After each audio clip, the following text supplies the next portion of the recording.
attaché à l'écriture. Vous n'avez pas d'autre autorité que celle-là. Ça sera un petit peu la conclusion d'ailleurs de ce qu'on va dire, mais bon. On va développer un certain nombre de choses. D'abord, on va peut-être dire que l'écriture, nous ne sommes pas une religion du livre.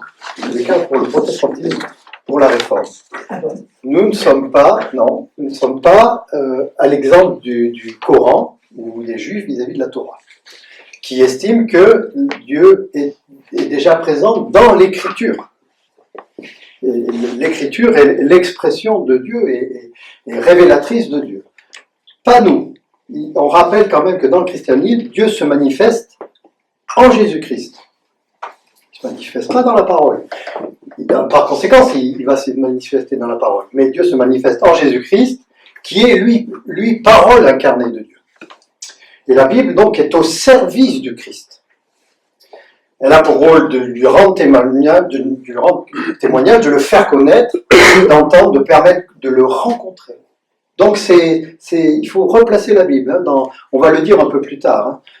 La Bible, on le verra aussi avec l'Esprit, le témoignage intérieur du Saint-Esprit, c'est un bouquin comme les autres en dehors de ça. Il n'a pas plus de valeur que ça si on l'en prend en dehors de la foi. C'est un écrit qui est écrit par des hommes. Et elle va prendre de la valeur quand il y aura une lectrice, un lecteur qui va y mettre sa foi dedans, ou la foi que Dieu lui communique. Mais on va le dire un peu plus précisément ça. Et Luther, dans certains commentaires, notamment dans l'Épître aux Galates, a bien rappelé que l'Écriture est servante du Christ, et qui est le Seigneur et Maître. D'ailleurs, parfois, c'est un petit peu délicat dans des rencontres œcuméniques où c'est arrivé, alors moi j'avais pas mal de réticence à ça, où au début de la célébration, on porte la Bible. On la porte au-dessus de nous avec une dimension sacrée. C'est une sacralisation du bouquin. Ouais. Au-dessus, oui, en indiquant bien qu'elle est sacrée. Moi j'ai un certain désaccord par rapport à ça. Parce que la Bible, prise en soi, elle n'est pas sacrée. Elle n'est pas sacrée. Elle n'a pas de procession à faire avec elle. Elle va devenir parole de Dieu avec la foi qu'on y met. Je vais vous le dire ça après. Donc voilà, c'est un premier point qui nous distingue un tout petit peu aussi d'autres religions. Voilà. Ensuite, on va quand même rappeler que les églises chrétiennes ont toutes été attachées à l'écriture comme autorité. Hein. Ne pensons pas que nous, les réformateurs, nous sommes les seuls et uniques qui avons cette autorité-là et que les autres, ils la dénigrent, ils ne la prennent pas en considération, pas du tout. Église catholique comme Église orthodoxe reconnaissent l'autorité de la Bible d'une façon très forte, hein, et elles sont toutes fondées sur cette écriture-là, hein, l'orthodoxie et le catholicisme. Toutes déclarent sans exception que l'enseignement et leur doctrine ne font que commenter, expliquer ou appliquer le message biblique. Et d'ailleurs, le catholicisme a toujours justifié ses décisions et ses doctrines à partir de l'écriture. Hein. Quand vous prenez les grands conciles, et d'ailleurs encore aujourd'hui, hein, il y a toujours une citation biblique.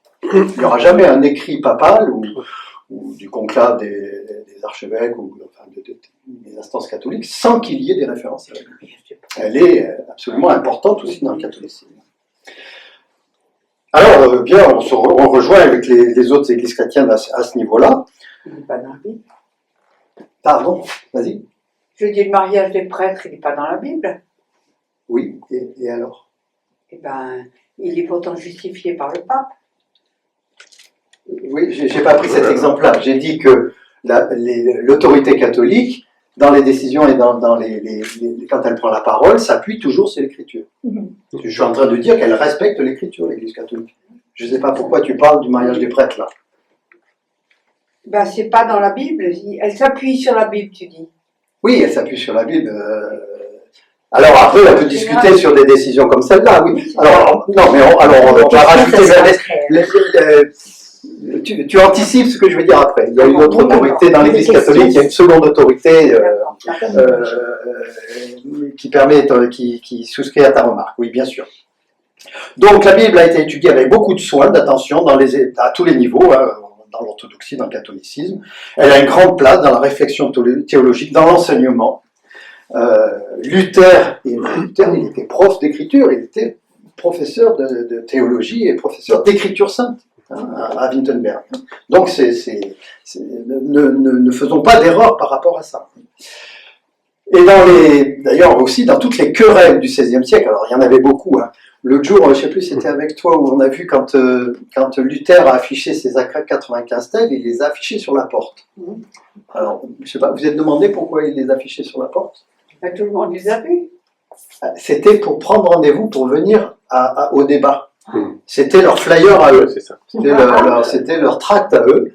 On affichait, alors c'était les étudiants et les théologiens, et les professeurs qui faisaient ça. Ils affichaient la thématique de leur rencontre, leur thème, ils le mettaient sur et puis il y avait l'horaire, le lieu, et après ils allaient, et là ça y allait, c'était des débats théologiques très forts. Et donc, je ne sais plus pourquoi je dis ça. Il faut que je retrouve Et justement, donc, dans ces rencontres-là, je peux vous dire que ça discutait théologie et écriture au sein du catholicisme. C'était toujours sur la base de l'écriture. J'insiste un peu là-dessus, pour montrer que ne pensons pas que nous sommes les seuls à avoir l'autorité de l'écriture.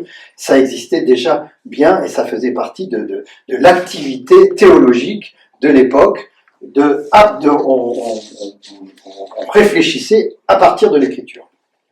Mais, c'est ce qu'on va rajouter. Il y a une seconde autorité dans l'orthodoxie et le catholicisme, qui est celle de la tradition. La tradition, c'est-à-dire les écrits des pères. Les pères de l'Église, c'est-à-dire jusqu'au 3-4e siècle. Il y a eu beaucoup d'écrits qui ont essayé de mettre en place la théologie catholique, enfin la théologie chrétienne à l'époque, puisqu'à l'époque il n'y avait que le catholicisme, bien sûr. Et c'est cette réflexion des pères, alors Origène, Tertullien, Chrysostome, vous avez peut-être entendu parler de ça. Enfin, il y en a une kyrielle, ils étaient très nombreux, puisque c'est sur 3-4 siècles. Et puis il y avait les pères grecs et les pères latins, parce qu'il y avait aussi au niveau des territoires, des espaces, ils étaient représentés. On parlait des pères grecs et latins. Et alors là, voilà, c'est une grande différence. La tradition est très importante dans l'orthodoxie et le catholicisme. C'est ce que nous n'avons pas, effectivement, ce que nous refusons.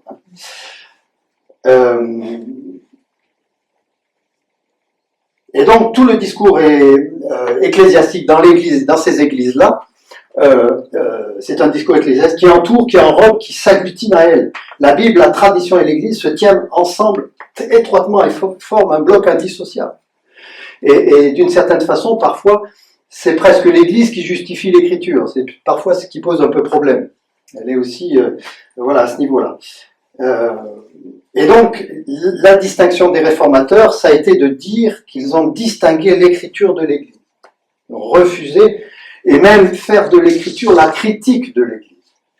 Que l'Église doit passer au crible de l'Écriture dans les affirmations qu'elle pose. Ce qui n'était pas tout à fait le cas, effectivement, habituellement. Au lieu de se servir de la Bible afin de légitimer des doctrines ou des pratiques de l'Église, les réformateurs ont demandé qu'elle soit plutôt critiquée, mis au regard de la lumière de l'Écriture, et pas l'inverse. Et d'ailleurs, Zwingli disait, il avait une formule, il disait « l'Église doit se cogner le nez sur l'Écriture ». Ça veut dire qu'elle doit se confronter à elle, de rappeler cette autorité. Pardon ? Non, qui c'est qui disait ça ? Alors c'est un réformateur qu'on connaît moins, Zwingli. Il était suisse-allemand. On connaît très bien Calvin Luther, mais il y avait aussi des théologiens comme Bucer, Zwingli. Voilà, Zwingli. Ah oui. Et donc, on n'est pas là pour se conforter, pour se donner bonne conscience, tout autant qu'en fondement, les réformateurs ont cherché dans la Bible un juge ou un examinateur qui dénonce ce qui va mal et indique ce qui doit être changé. Et aussi, il y a une citation alors c'est un théologien protestant, mais bien plus tardif, au 19e siècle, Durleman, Freddy Durleman, c'est une figure importante dans la théologie libérale. Et lui, il affirmait toujours que l'Église est jugée par l'Écriture. Elle doit toujours être jugée par l'Écriture. Et j'entends déjà ce que vous allez dire à la fin, ce que tu as dit tout à l'heure, Bénédicte, ou tu l'as dit hier, je ne sais plus, mais on va le dire tout à l'heure. Et même un théologien qui s'appelle Hans Kung, vous avez peut-être entendu parler de ce théologien catholique, qui disait, est protestant dans son attitude fondamentale, celui qui est attaché à un constant recours critique à l'évangile. Il soulignait bien que dans le protestantisme, et c'était quelque chose qui l'intéressait d'ailleurs, c'est l'évangile qui guide et son comportement, et sa lecture, et son attachement à l'Église et à la vérité de l'Écriture. Alors, c'est vrai que dans le catholicisme, l'Écriture exerçait son autorité par le moyen de l'Église. C'est l'Église qui rendait l'autorité à l'Écriture à travers ce qu'elle disait et faisait, cette Église. Le protestantisme, au contraire, a vu avant tout dans l'Écriture une prédication, ou plutôt une interpellation qui met en cause, interroge ce que dit ou fait l'Église, afin de l'obliger toujours à se réformer. Merci, réformer. Alors, j'ai pas la formule, je l'ai jamais en latin, je me rappelle. Semper, Ecclesiae Semper Reformanda. Voilà, Semper Grâce. Voilà. Et on est toujours quand même, c'est toujours une distinction qu'on a entre nous. L'Église catholique est très attachée à la tradition, elle garde l'autorité de l'Écriture, mais elle est très attachée aussi. Quand vous lisez les textes du Vatican, vous aurez toujours des mentions des pères de l'Église, l'autorité, qui sont au même titre que l'Écriture. Alors, ensuite, ce qui va donner, alors avec cet aspect de l'Écriture, c'est qu'on va apprendre à la lire. Je vous rappelle d'ailleurs que dès que la réforme a eu lieu, très vite, elle a été traduite en langue vernaculaire. Alors, on l'a traduite pour que les gens puissent la lire, donc qu'ils puissent avoir accès à l'Écriture. Donc il y a eu une dimension éducative de l'Écriture, très vite. Et puis il y a eu une dimension éducative aussi théologique. Parce que jusqu'à maintenant, on faisait plutôt dans la lecture de la Bible, de la façon dont on l'étudiait, de façon allégorique. On trouvait des symboles, par exemple Bethsabée et David, vous voyez l'histoire de Bethsabée et David, qui quand même est un meurtre et un adultère, faut le dire. Hein. Eh ben, l'allégorie, c'était de dire que David c'est le Christ, Bethsabée c'est l'Église, et Uri c'est le diable. Voilà. Le mari, le pauvre. Oui, alors que c'est lui qui passait, qui se faisait brocher. Donc l'allégorie, c'est bon, enfin, peu importe. Les noces de Cana, on disait, eh ben l'eau c'est l'Ancien Testament, et puis le vin c'est le Nouveau Testament. Mais c'était très réducteur, parce que les récits des noces de Cana, je vous le rappelle, c'est plutôt comment un homme Jésus devient Christ. Enfin, c'est comment il y a une réflexion de Jean autour de, c'est plutôt ce qui est au centre du récit, c'est le Christ. Bien sûr, il y a le miracle, mais c'est ce qu'il fait, lui. C'est le premier miracle, et puis c'est ce qu'il fait, lui. Donc l'allégorie, elle évacue ça complètement. Donc les réformateurs se sont attachés à avoir une lecture attentive de l'Écriture, de l'étudier raisonnablement, sérieusement.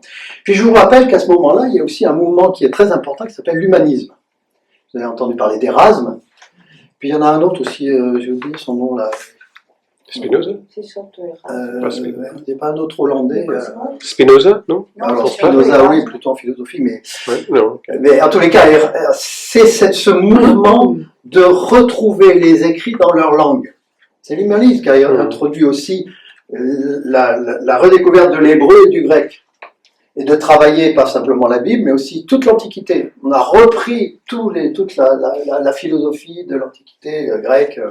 Et il y a eu tout un travail très sérieux de l'humanisme. Hein. Alors, c'était pas forcément... Enfin, c'était religieux, parce que tout était religieux et pas religieux à l'époque. Hein. Mais c'était d'abord des lettrés, ces gens-là, les humanistes. Hein. C'était des gens... et ils étaient très rigoureux dans leur étude. Et Luther, d'ailleurs, Calvin était en contact, ou Luther, avec Erasme. Il y a eu le serf arbitre et le libre arbitre. Il y avait, alors j'ai plus exactement le détail, mais je crois que Erasme reprochait à Luther de ne pas avoir de libre arbitre justement dans son indépendance vis-à-vis de l'écriture. Et Luther disait l'inverse, que lui il était trop esclave de ce qu'il étudiait. Enfin, je le dis très mal, mais en tous les cas, ils ont été en contact ensemble. Et ça a beaucoup nourri les réformateurs, ce mouvement-là, ce mouvement d'étude et surtout le sérieux avec lequel ils le faisaient. Ils avaient de l'attention à le faire sérieusement. Et on essayait de rejeter aussi les interprétations un peu pieuses, un peu édifiantes, un peu fantaisistes. Il fallait, pour expliquer la Bible, une méthode solide, des connaissances étendues et qui sont indispensables. Il fallait ce travail compétent, et intellectuel et sérieux. Alors, deux petites remarques. La première, les réformateurs n'ont pas voulu non plus réintroduire le pouvoir des clercs. Ils l'ont fait dans leur travail, du travail de la Bible, pour que ça soit accessible à tous. Alors que tout le monde ne soit pas théologien, bien sûr. Mais c'était pas l'idée de capter le savoir.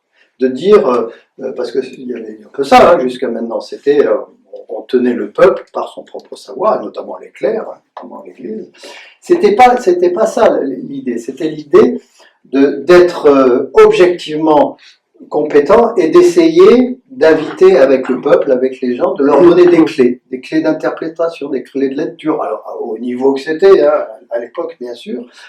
Loin de s'opposer à la simplicité, la science la favorise, car en principe, tout le monde y a accès. C'était l'idée là, hein, de pouvoir avoir accès à l'écriture, de la comprendre, de comprendre ce qu'on lisait, d'entrer dans cette compréhension-là.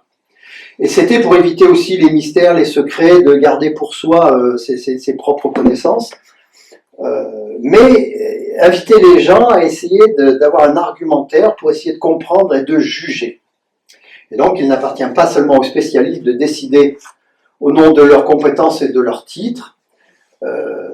Le savant ne confisque pas le savoir, mais le partage. Il permet aux autres de prendre position en connaissance de cause. Donc c'était une sorte de démocratisation, je mets le mot est mal choisi, hein, mais pour que tout le monde puisse y avoir accès. Ensuite, il est apparu aussi, et notamment un peu plus tard, ça a posé la question, mais au sein du protestantisme, la tension entre les mouvements plutôt fondamentalistes attachés à l'écriture telle qu'elle est écrite et on n'y touche pas, et puis des mouvements plus libéraux entre guillemets, c'est-à-dire qui ont fait le choix de l'interpréter l'écriture, d'accepter que ce qui est écrit peut se discuter, n'est pas à prendre comme ça tel quel, que ça nous oblige à réfléchir parce qu'on a une raison face à cette écriture-là. Et donc il y a une grande tension il y a eu des tensions autour de ça. Parce que dans les mouvements protestants fondamentalistes, on a assez mal accepté, notamment au XIXe siècle, la critique de l'écriture, une critique trop accentuée, qui pour finir était presque pas blasphématoire, mais était trop négative, hein, était problématique. Ça a divisé les protestants, les uns l'approuvent et l'encouragent, les autres la refusent et la condamnent, dans l'idée d'affaiblir, de miner l'autorité de l'écriture. Dans les mouvements plus fondamentalistes, la dépioter et la discuter trop, c'est pour finir lui supprimer son autorité. C'est le danger que cela voyez. Moi, il me semble que peut-être rendre honneur à l'écriture que de l'étudier. Je ne crois pas que ça soit au contraire de la dénigrer, de la nier, c'est au contraire, je pense, quelque chose de vertueux, d'être sérieux vis-à-vis d'elle et de la prendre au sérieux, notamment en l'étudiant, et non l'inverse. C'est un argument que Gwenel développe, là, parce que je m'appuie beaucoup sur Gwenel, hein, parce que je vous dis, le trois quarts de tout ce qu'il dit, c'est lui. Hein. Il souligne ça fortement, et je le souligne aussi avec vous, et je trouve que c'est très vrai. Nous ne devons pas avoir une crainte d'étudier la Bible en se disant « Oh là là, je risque d'être sacrilège ou quoi qu'est-ce ». C'est au contraire avoir un certain honneur, même Dieu vis-à-vis de nous en se disant « Ben oui, allez-y, allez jusqu'à étudier ça, faites utiliser vos talents de raison, et c'est un honneur que vous me rendez. » Moi, je partage assez au risque, sinon, de ne pouvoir plus rien dire sur l'écriture quand vous la figez. Si on ne peut plus rien dire, on n'avance pas, quoi. Voilà. Et en plus, elle peut être discutable. Alors, c'est d'ailleurs un autre aspect qui a été étudié, qui a été soulevé au XIXe siècle. On a fait une étude critique de l'écriture dans la façon dont était composée la Bible. Parce qu'on a découvert qu'il y a des récits qui se répètent. Par exemple, il y a 2 récits de création. Pourquoi il y a 2 récits de création? C'est étonnant quand même. On a découvert qu'il y a des versets qui se répètent, pas au même endroit, notamment autour du récit de Noé. Et donc on a commencé à déconstruire la Bible pour savoir comment elle était construite. Et ça aussi, c'est assez mal passé. C'était un travail, mais c'est un travail aussi nécessaire. Par exemple, on a constaté que la Bible, en fait, est globalement constituée à peu près après l'exil, au 7e, 8e, 6e siècle avant Jésus-Christ. C'est là où elle prend forme telle qu'on la connaît aujourd'hui.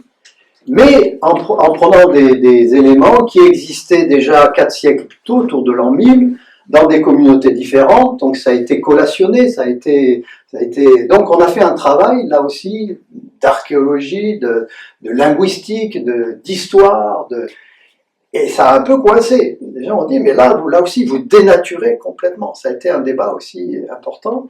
Mais c'est aussi nécessaire de faire ce travail-là, là aussi, pour avoir une rigueur juste. Ça ne veut pas dire qu'on met en cause la grandeur de Dieu. Ça veut dire que là aussi, on met en exergue la raison de l'homme qui réfléchit sur cette Bible sans la dénaturer, mais qui essaye d'être authentique et vrai. Voilà, ça a été des débats, ils sont encore un peu vrais aujourd'hui. On a constaté que quand on discute un tout petit peu dans des mouvements évangéliques, par exemple, parfois on a des limites dans la discussion. Quand on commence à dire que peut-être que ce verset-là, tel qu'il est dit, c'est pas Jésus qui l'a dit, vous avez tout d'un coup un recul. Moi j'affirme assez souvent que les récits de la nativité sont des mythes, qu'ils n'existent pas puisque personne n'y était à ce moment-là, donc ça a été inventé. Mais ça veut bien dire mais ça ne veut pas dire qu'il y a une portée théologique très forte, très juste. C'est la différence entre la vérité et la véracité. On peut dire des choses très justes à partir d'un mythe. On peut faire des théologies très, très belles et puissantes et vraies, même si ce qui est dit n'est pas forcément vérifié. Voilà, donc c'est un aspect qui a porté beaucoup de débats, mais la réforme nous a amené à ça, et moi je trouve que c'est quand même une vertu de prendre ce risque-là, de la réflexion. Voilà, bon, peut-être qu'on y reviendra et on se questionnera là-dessus. Dernier élément là-dessus, c'est l'écriture et l'inspiration, l'écriture et l'esprit. Pour les réformateurs, il ne suffit pas d'avoir l'écriture et de la lire pour se référer à elle. C'est ce que je disais tout à l'heure. Elle n'est pas en elle-même parole de Dieu. Elle ne le devient que par l'action de l'Esprit Saint dans le cœur et de l'intelligence de celui ou celle qui la lit. Il n'y a pas de parole de Dieu dans l'écriture s'il n'y a pas un homme, une femme qui la lit. S'il n'y a pas une conscience qui la lit, et une conscience animée de la foi, bien sûr. Qui est pas un sacrilège, bien sûr que pas quelqu'un qui vient se moquer d'elle, mais quelqu'un qui a un sentiment religieux et qui lit la Bible, là on entre dans un écrit qui devient parole de Dieu. Elle ne l'est pas encore s'il n'y a pas un lecteur ou une lectrice. C'est un bouquin, c'est comme l'annuaire du téléphone. Mais dès qu'il y a une lectrice ou un lecteur, elle prend sens. Et ça, c'est ce qu'on appelle l'inspiration de l'Esprit Saint. C'est cette présence. Il faut qu'il y ait cet écrit-là, il faut qu'il y ait une conscience de foi, et c'est la conjonction des deux qui fait que l'écriture devient parole. Et donc elle devient vivante, ça n'est plus un écrit d'il y a 2000, 3000 ans, c'est un écrit qui me parle aujourd'hui, qui fait sens, où Dieu se révèle dans cette écriture-là, à ce moment-là. Mais il faut qu'il y ait ces 3 choses.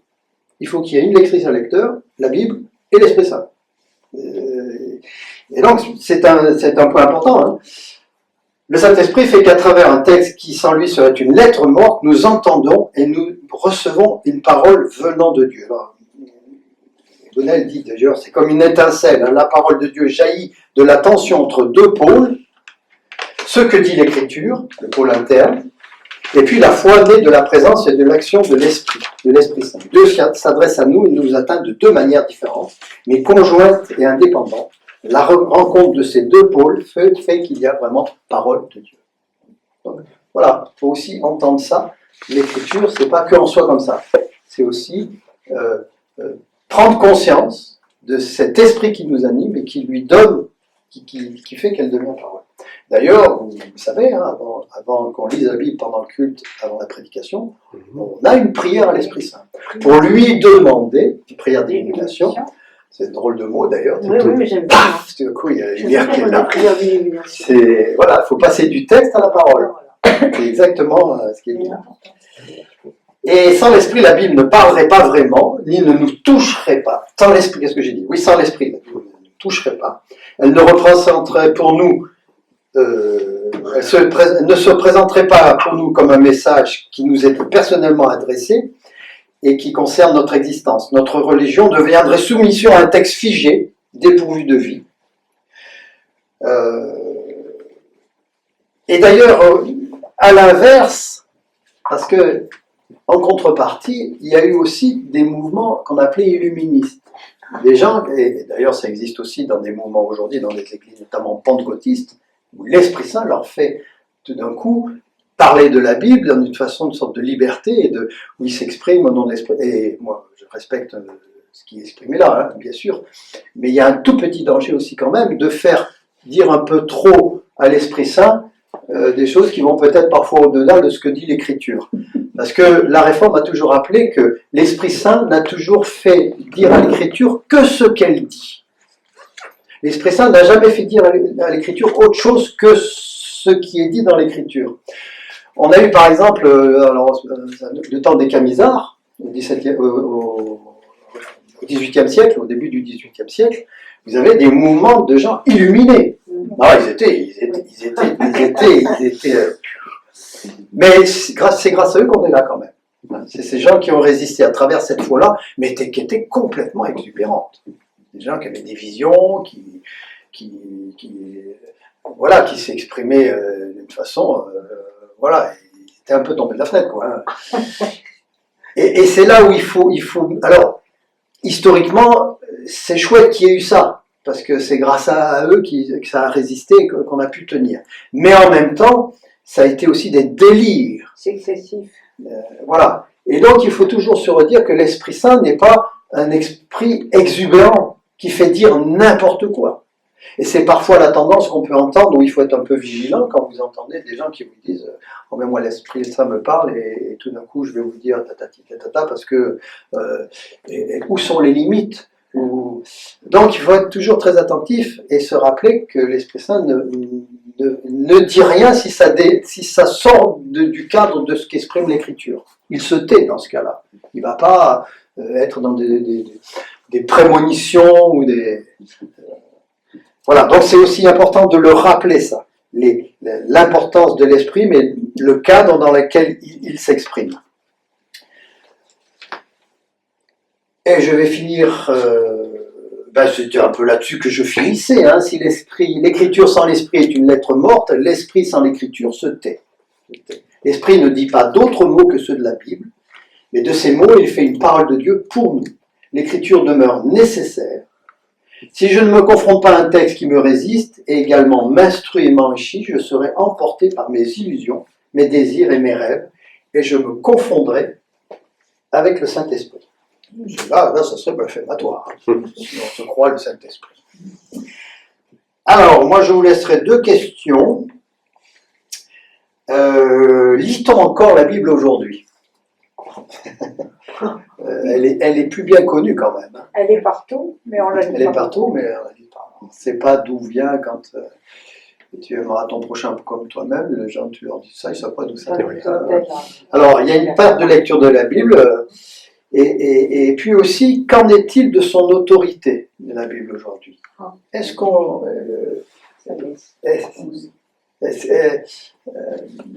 voilà. Par exemple, quand on dit... on entend assez souvent, avec Paul, vis-à-vis des femmes, quand elles doivent rester voilées et tout ça, il y a des moments qui disent, mais on ne peut plus accepter ces versets-là. Alors, qu'est-ce qu'on fait avec ça? Parce que la Bible, elle est entière dans ce qu'elle est. Hein. On ne peut pas enlever des bouts en disant parce que ça ne me convient pas. En même temps, ça pose question si les femmes doivent rester toujours voilées. C'est un peu compliqué aussi. Donc c'est une question, mais elle est sérieuse, sur quelle autorité on lui donne et jusqu'où on va dans ce qu'elle dit. Et puis, est-ce que la révélation est contenue totalement dans la Bible? Est-ce que la Bible est le seul lieu où Dieu s'exprime, se révèle? En tout cas, dans la Réforme, c'est ce que nous avons affirmé, c'est ce qu'affirme la Réforme. Il n'y a pas d'autre révélation que dans l'Écriture, sachant que c'est le Christ, hein, comme je le disais au début, hein, c'est pas l'Écriture elle est servante du Christ, mais le Christ est connu, et Dieu en Jésus est connu à travers l'Écriture. Alors qu'en est-il? Est-ce que ça se réduit à ça? Ou il n'y a pas Dans le catholicisme, vous avez aussi une théologie naturelle. Dieu s'exprime aussi dans la nature. On peut connaître Dieu en dehors de l'Écriture, par l'observation de la nature, par des événements de la création. La Réforme l'a refusé, ça. Voilà, ces deux questions, elles sont un peu vastes, mais... Ok, merci Olivier. Bien. Merci, Olivier. Merci. Alors, je ne sais pas si vous voulez vous lever, faire un tour et vous asseoir, comme ça change un peu de perspective, parce que je vais parler maintenant de sacerdoce universel. Quand même, c'est un sujet différent, mais comme je l'ai dit, tous les sujets qu'on traite sont interconnectés. Donc on ne peut pas juste faire un, parce que vous allez voir que la semaine prochaine, je vais prendre quelques points qu'Olivier a fait dans ce que je vais dire sur le témoignage intérieur de Saint-Esprit, bien sûr. Parce que je vais développer 7 derniers points que tu avais fait. L'importance de l'esprit. Voilà. Alors donc, je vais commencer avec quand même 3 textes bibliques. Ah, voilà. J'aime beaucoup. Le premier, c'est dans premier épître de Pierre, chapitre 2, verset 9. 1 Pierre 2, 9. Vous, par contre, vous êtes une lignée choisie, un sacerdoce royal, une nation sainte, un peuple que Dieu s'est acquis, pour que vous annonciez les hauts faits de celui qui vous a appelé des ténèbres à son étonnante lumière. Oh. C'est pas mal, hein? On a ce sentiment-là chaque fois qu'on va au culte, n'est-ce pas? Et en premier épître au Timothée, chapitre 2, verset 5, il y a un seul Dieu, un seul médiateur entre Dieu et les humains, c'est l'humain Jésus-Christ. Ok? Et en Hébreux, chapitre 4, ayons donc un grand prêtre éminent qui a traversé les cieux, Jésus, le Fils de Dieu, tenons ferme à la confession de foi. Nous n'avons pas en effet un grand prêtre incapable de compatir avec nos faiblesses. Il a été éprouvé en tout point à notre ressemblance, mais sans péché. Avançons donc avec pleine assurance vers le trône de la grâce afin d'obtenir miséricorde et de trouver grâce pour un secours dans ce temps que nous vivons. Ça, c'est les 3 textes qui basent ce qu'on appelle le sacerdoce universel. Donc, c'est-à-dire que le prêtrise de tout le monde. Alors, l'Église catholique enseigne aussi le sacerdoce de tous les croyants. Depuis Vatican II, l'Église catholique souligne le sacerdoce que reçoit tout croyant. La principale différence entre l'Église catholique et les églises issues de la Réforme, c'est que nous rejetons un sacerdoce ordonné, spécifique, spécial. L'Église catholique croit en 3 types de prêtres. Et ce sacerdoce est reçu au moment de baptême. Parce qu'au baptême, c'est annoncé qu'on est roi, prophète et prêtre dans l'Église catholique. Donc c'est le sacerdoce commun à tous les chrétiens qui enseigne ça. Le sacerdoce ordonné spécifiquement. Voilà, donc il y a plusieurs textes bibliques, comme tu avais dit, l'Église catholique se base sur les textes bibliques. Hein, et il y a le sacerdoce particulier de Jésus-Christ. Le sacerdoce catholique n'est pas une continuation de ces prêtres juifs dans le temple qui sacrifiaient les animaux.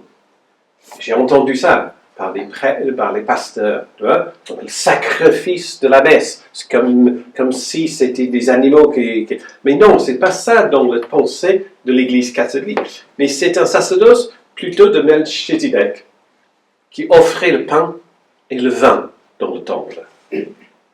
Donc, le sacerdoce commun, le sacerdoce ordonné, donc les prêtres, les évêques, etc., ces deux sacerdoces-là sont une participation à ce sacerdoce du Christ. Oh, il y a beaucoup de S là.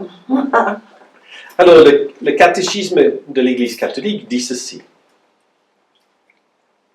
Je ne pensais pas que j'allais citer le catholique dans une rencontre avec les fondements de protestantisme. Mais on y va!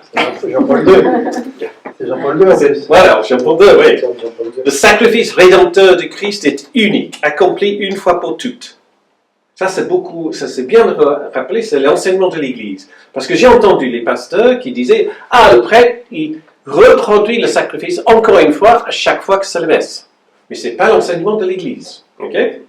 Mais il est rendu présent dans le sacrifice eucharistique de l'Église.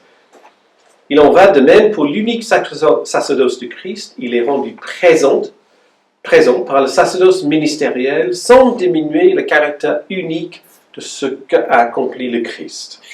Seul le Christ est le vrai prêtre. Les autres sont ses ministères.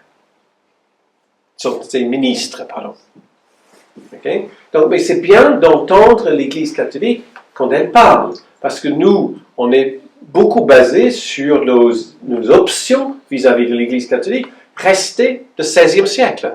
Comme si nous, on n'a pas bougé d'un ounce, une pouce, et comme si l'Église catholique non plus a bougé d'une pouce. Voilà, donc il faut être quand même sérieux dans nos rencontres avec les autres constituants de l'Église chrétienne mondiale.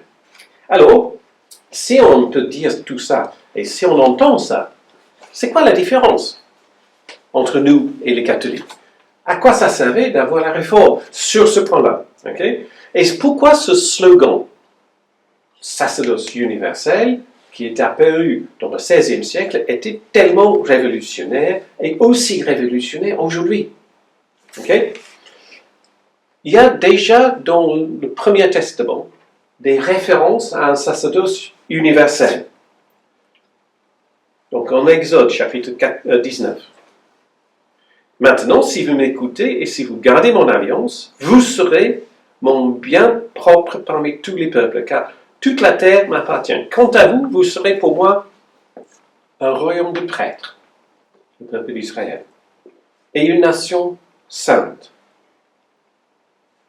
C'est ça que le Premier Testament dit des Israélites.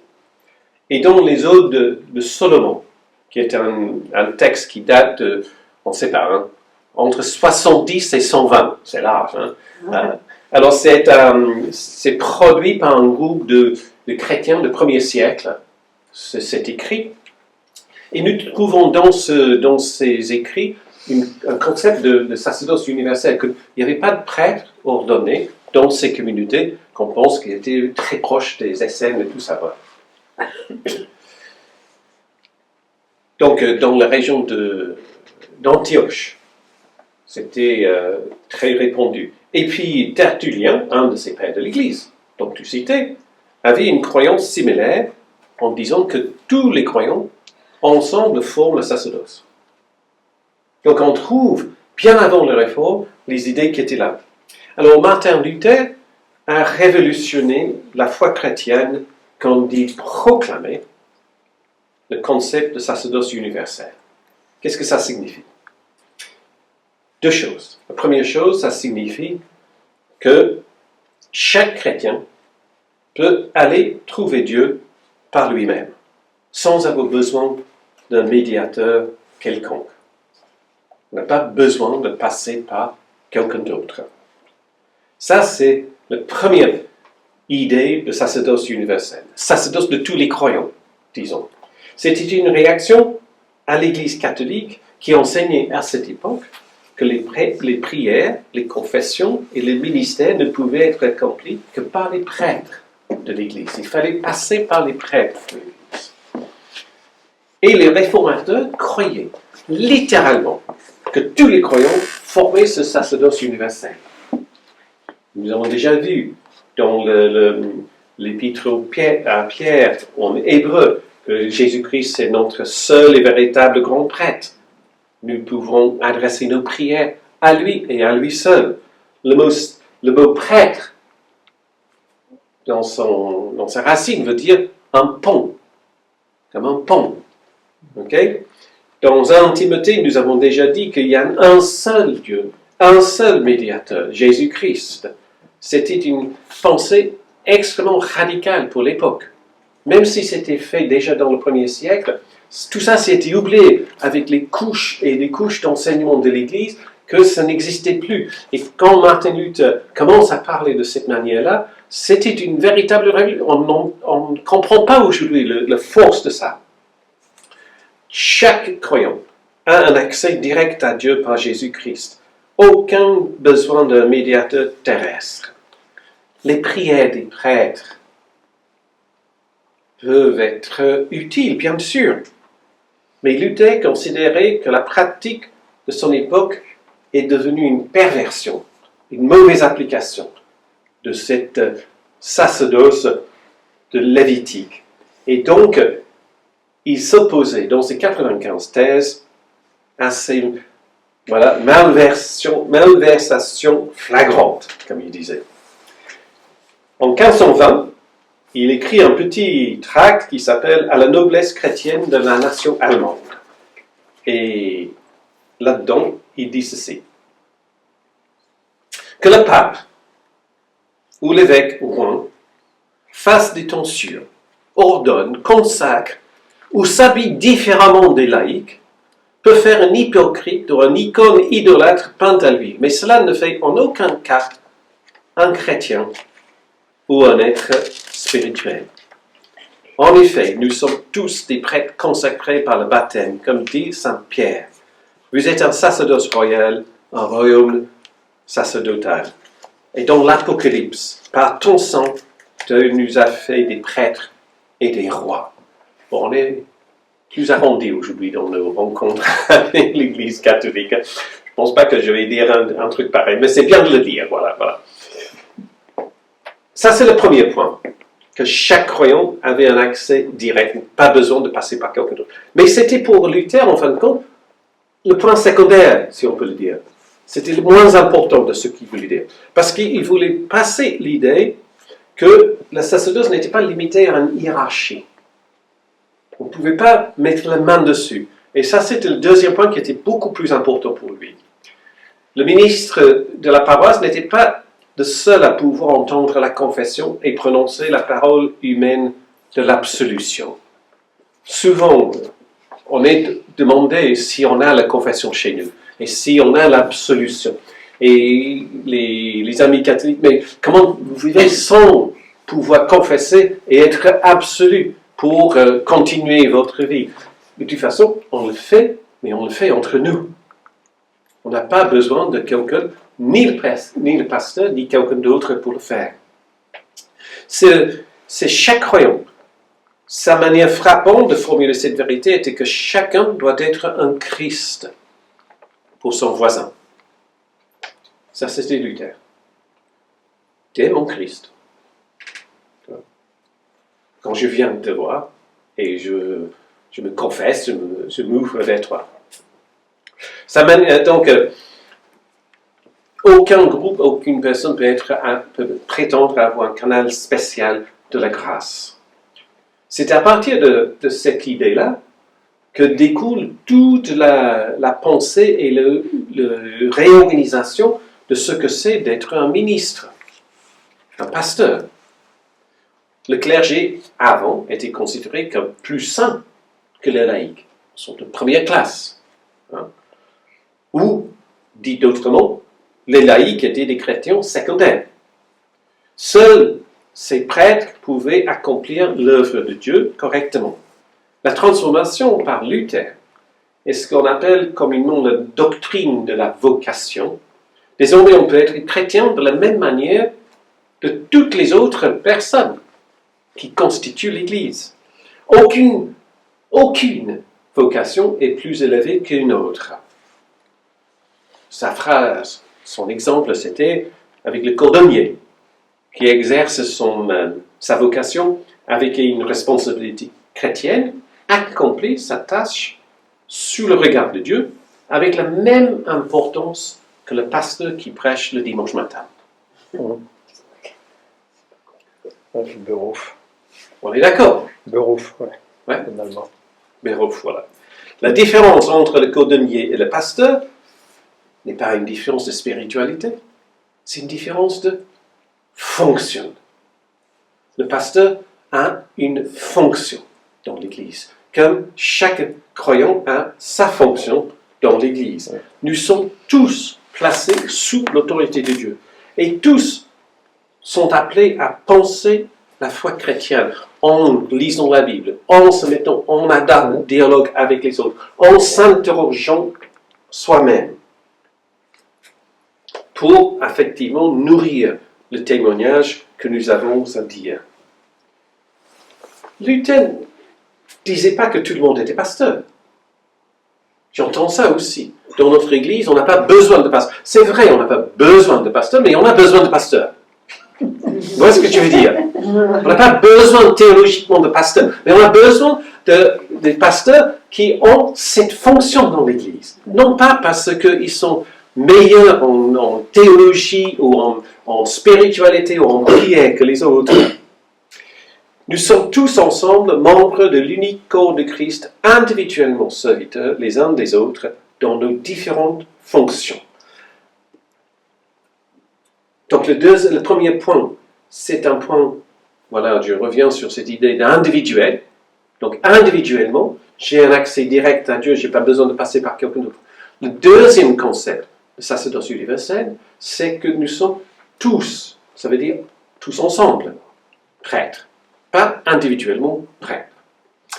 Malheureusement, comme nous savons, dans bien de courants protestants, l'appropriation de ces termes renverse et remplace les choses. Le service par une prise de pouvoir, l'unité de corps par une désunion et d'un individualisme rampant qui casse nos communautés.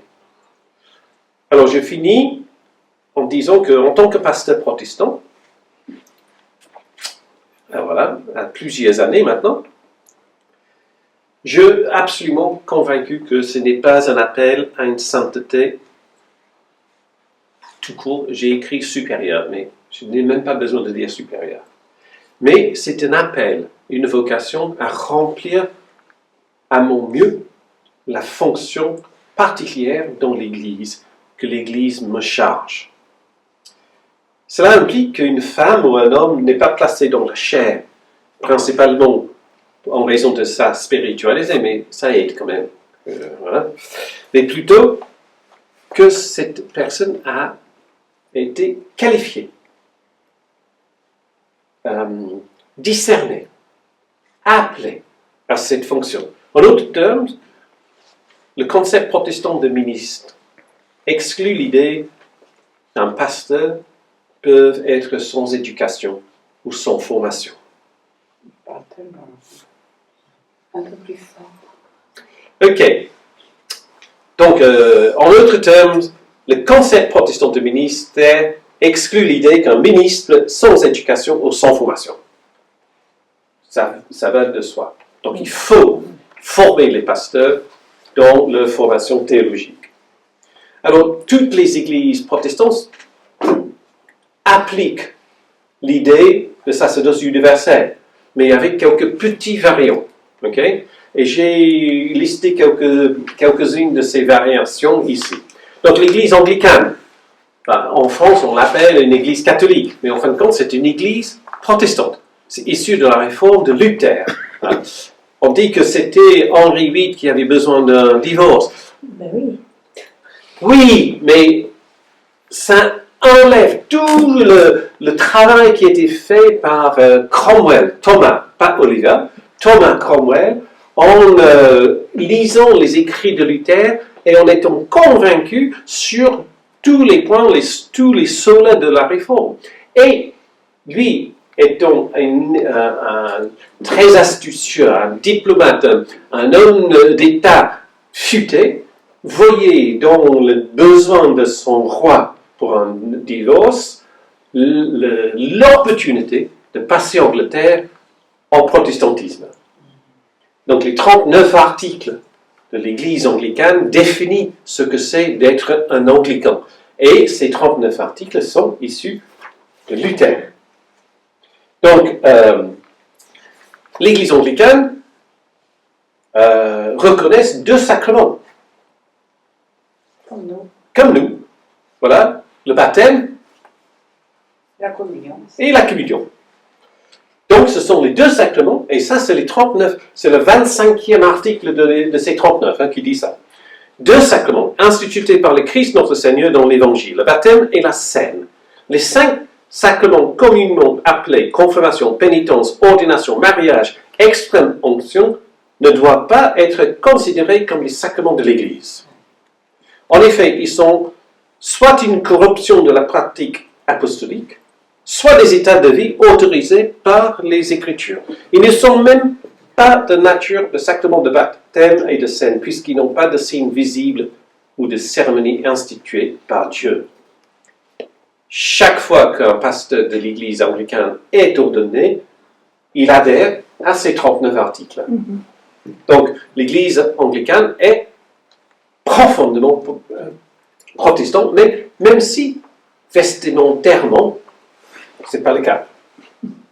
L'autre Église, issue en Angleterre dans le XVIIIe siècle, l'Église méthodiste à partir des frères Wesley, l'idée est fortement affirmée dans cette Église. Il y a une importance énorme dans cette Église d'une action d'engagement social et politique. Et au sein de la constitution de cette Église méthodiste parce qu'ils sont méthodiques. Ils ont les façons de faire, c'est tout. Voilà, c'est un surnom. L'importance, égalité entre les pasteurs et les prédicateurs laïcs. Et les prédicateurs laïcs sont formés autant que les pasteurs dans cette Église. L'Église baptiste, qui est ce qu'on appelle une Église congrégationaliste, donc c'est-à-dire que la réalité de l'Église universelle se trouve dans la congrégation locale. Et donc, ils ont nous, on a beaucoup de pouvoir de notre conseil presbytéral de gérer les affaires de notre Église. Mais dans une Église baptiste, il n'y a pas d'autre recours. Vous voyez, ils sont en fédération, mais il n'y a pas de niveau régional et national. Donc, c'est congrégationniste, c'est la congrégation qui décide. Okay? Donc là, cette forme de ministère est soigneusement appliquée. Absolument. Notre Église réformée, Calvin avait le don de prendre les idées de la réforme et de les mettre dans un système comme on a aujourd'hui, notre Église réformée, un peu, mais beaucoup démocratique. Hein.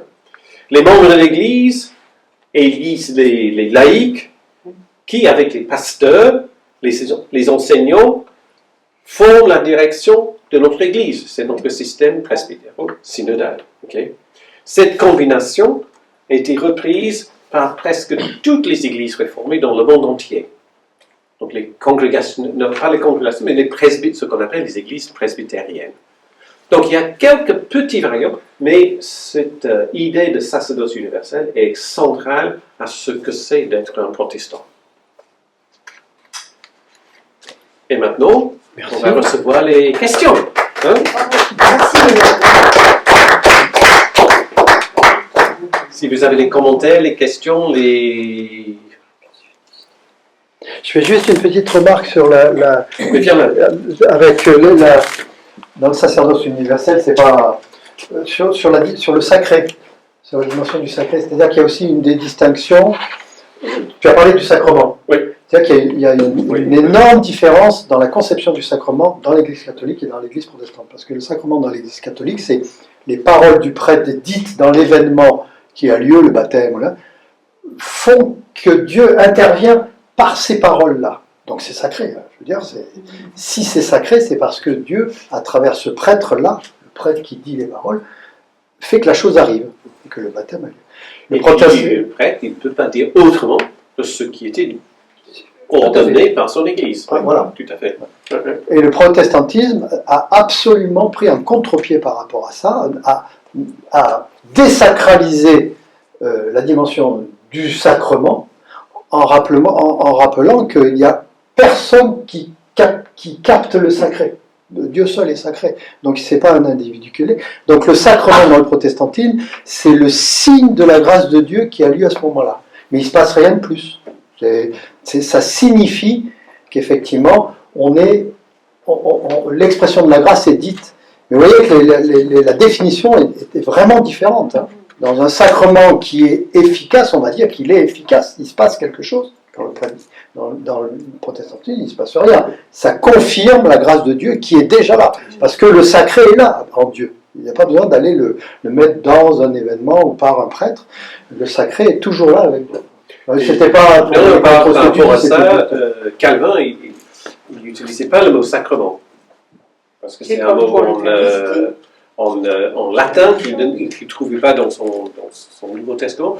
Il trouvait le mot mystérion en grec, qu'on a traduit en mystère en français, mais si vous regardez dans le Petit Robert, ou même le Grand, je ne sais pas pourquoi on dit Petit Robert, mais voilà, vous trouvez, la première définition, c'est ce qui est caché, une vérité qui est cachée, mystère. Ce qui est normal, c'est un mystère. Voilà, c'est un mystère. Deuxième définition, qui est bien plus importante et plus proche de l'idée de Calvin, c'est ce qui est révélé. C'est qui? Révélé. Révélé. Donc, c'est-à-dire que les sacrements, entre guillemets, le mystérium, révèlent ce que Dieu est en train de faire. Voilà. À vous la parole. Juste de donner les personnes qui sont les Quakers, la société des amis ou les sociétés. Donc là, ils sont totalement en marge totale de sacerdoce universel. Ils n'ont pas de pasteur, ils n'ont pas de presbyte, ils n'ont pas de leader, voilà. Et donc ils refusent totalement cette forme de l'Église à appliquer entre guillemets à la lettre un sacerdoce royal de chaque croyant. Ouais.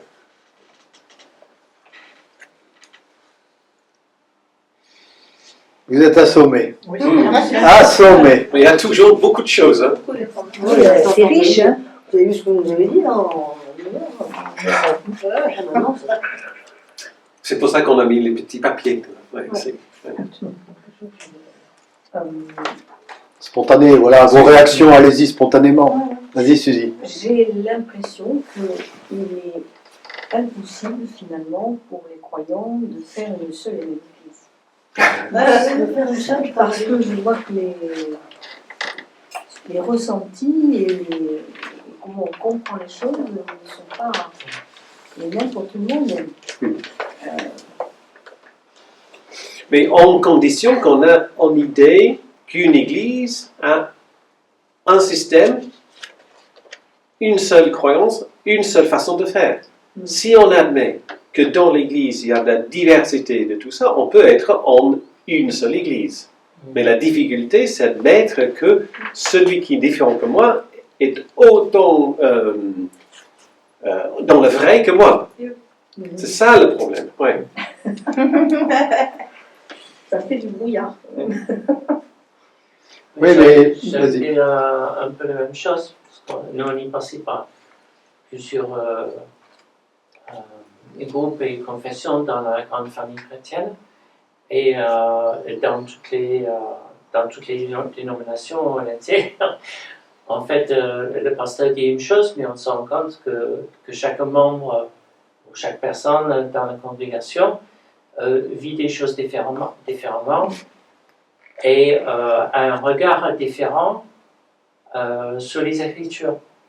Et ouais, comme tu dis, Andrew, c'est ça en fait peut-être la force de ce que nous vivons, c'est que bon, vous avez votre façon de présenter, mais en fait, on va vers la parole avec la foi que nous avons. Chacun a sa foi et tape dedans, qui cogne les Écritures et ressort avec une mesure de vérité qui convient à la mesure de la foi auquel nous y allons aux Écritures.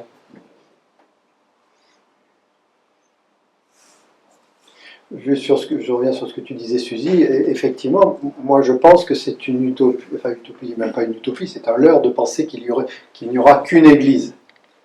Je pense que ça n'est ça. Par contre, il faut aller vers la tendance à, dans la diversité, tenir l'unité. Mais dans la diversité, bien sûr. De toute façon, dès l'origine, dans les évangiles, ils se sont bouffés le nez. Pierre et Paul se sont bouffés le nez, mais dès le début, on le disait la dernière fois, Paul reprochant à Pierre d'aller vers les judéo-chrétiens, alors qu'il disait, mais les païens, ils ont droit au salut et tout, puis tout de suite, dès qu'il y a des judéo-chrétiens plus stricts, il va vers eux. Et donc Paul lui rentre dedans. Et donc ça n'a jamais existé une église. Ça n'existe pas. Mais cela dit, et puis on va là où on se sent bien aussi. On va dans une, comme tu disais Richard, on a personnellement un ressenti de foi, un ressenti vis-à-vis de l'écriture, vis-à-vis de ce qu'on reçoit. On a une histoire et on va aller là où on se sent bien, où on se retrouve dans l'expression de la foi, dans une communauté où on se sent bien. Et pourquoi on irait s'interdire en s'obligeant une seule congrégation, ou je sais pas quoi, une seule église. Oui, cette diversité, de toute façon, elle est là. Mais après, dans le respect, effectivement, dans le respect des uns et des autres. Ouais. Mais le seul moment, c'était, et même pas une seule, parce que le grand schisme de l'an 1066, c'était en venant depuis 2-3 siècles. Donc déjà, entre l'orthodoxie et Orient, il y avait ces divergences, mais qui a pris 2-3 siècles avant d'être prononcées. Et donc, à partir de ce moment-là, jusqu'à la Réforme, on peut dire qu'il y avait une église en Europe, qui est l'église catholique, mais pas du tout. Pas du tout. Jusqu'au 7e siècle, il y avait ce qu'on appelle l'église celte, qui avait des idées, mais très, très différentes, qui étaient reprimées totalement. Les cathares, pas loin d'ici. Et après, il y avait des mouvements, Hus, Wycliffe, etc., dans le mouvement de l'Église, qui essayaient de réformer. Mais c'était une unité qui était absolument par la force, par la pression d'en haut, qui maintenait par une force et une politique une sorte d'unité qui était difficile à se libérer. Et puis la réforme, plein de raisons pour la réforme. Il y a tout un mouvement que tu dis, les humanistes, mais aussi la découverte des autres du monde, l'idée que l'imprimerie, que les gens commençaient à lire, même si ça restait très peu. On pense que peut-être au moment de la réforme, il n'y avait pas plus que 5% de la population qui savait lire et écrire, mais ces 5%-là partageaient avec les autres. Là où j'étais dans la paroisse en Normandie, on raconte que la réforme est arrivée en 1529 par les colporteurs, chez les tissons de lin. Donc, pour tisser les liens, il fallait avoir un rudiment de savoir lire et écrire, parce que tu travailles sur un patron. Donc, il faut comprendre la commande de ton patron, avec son patron. Voilà. Et donc, entre deux commandes, il y avait le temps libre. Donc, les colporteurs sont arrivés juste à ce moment-là. Et donc, avec la lecture et le débat, et cette église est née à ce moment-là. Mais, donc, il y avait ce mouvement en Europe. L'imprimerie a baissé le prix des livres et des tracts, qui étaient possibles d'avoir entre les mains, entre guillemets, de tout le monde, mais ce n'était pas de tout le monde. Ouais. Mais il y avait plein d'autres éléments qui faisaient qu'en 1517, c'était possible. En 1417, c'était pas possible. Mais les colporteurs, ça existait il n'y a pas si longtemps que ça, hein, parce que le père de John Boss était un colporteur religieux et qui allait d'un côté et de l'autre. Hein. Missionnaire, oui. Missionnaire. Il n'y a pas longtemps que... Mais ça a commencé au 16e et jusqu'il n'y a pas longtemps. Ouais. Oui, oui, oui, oui. Mais même après-guerre, il y a eu tous les colporteurs, on les appelait aussi comme ça, qui ont dans la Drôme, dans tous ces Parce coins, qu'ils ils étaient allaient dans itinérants. les villages. Ils disaient, On disait ça, Ouais, oui. c'est ça. j'ai eu des paroissiens anciens quand j'étais à Marseille, ils disaient, nous on était colporteurs, Ouais. pour annoncer la nouvelle, on distribuait des Bibles. Ouais, ouais. C'est ça, Mm. oui. Mais l'Église méthodiste est arrivée en Bretagne par le second des Anglais qui effectivement traversaient. L'autre côté, c'était les Français, les Bretons qui vendaient C'est les ça. oignons. Mais- C'est ça, mais- oui. Allez, d'autres remarques. Oh, vous en avez des remarques là, allez-y. Alors, sacerdoce universel, comment vient le discernement? Ça, c'est quand même quelque chose de vachement dur. Je veux dire, on est tous... J'aime beaucoup quand tu parles de la notion de fonction, qui montre qu'il n'y a pas de hiérarchie. Et quand même, il faut un discernement là au milieu, qu'il y a au conseil presbytéral, etc. Comment on fait pour que ça se tienne, pour que ça soit cohérent? Voilà. Même si, bon, ça rentre par...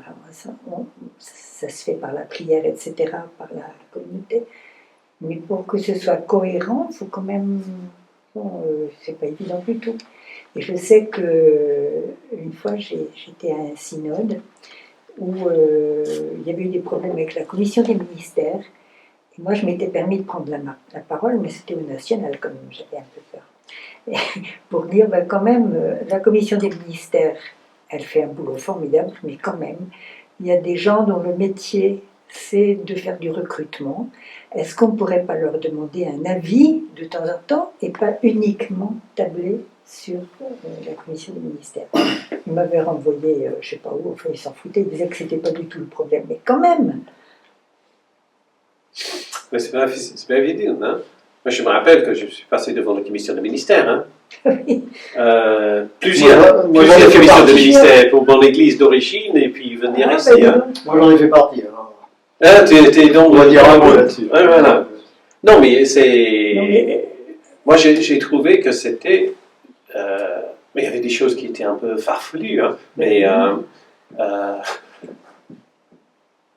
en Angleterre, j'ai passé devant la commission de ministère pour devenir missionnaire en Afrique. Et à l'époque, j'avais une boucle d'oreille. Et donc, il y avait une dame dans la commission qui disait... Monsieur Rossiter, on ne voit pas beaucoup de pasteurs avec les boucles d'oreilles. Et comme si, j'ai dit, comme si il y a 50 ans, tous les pasteurs avaient un boucle d'oreille.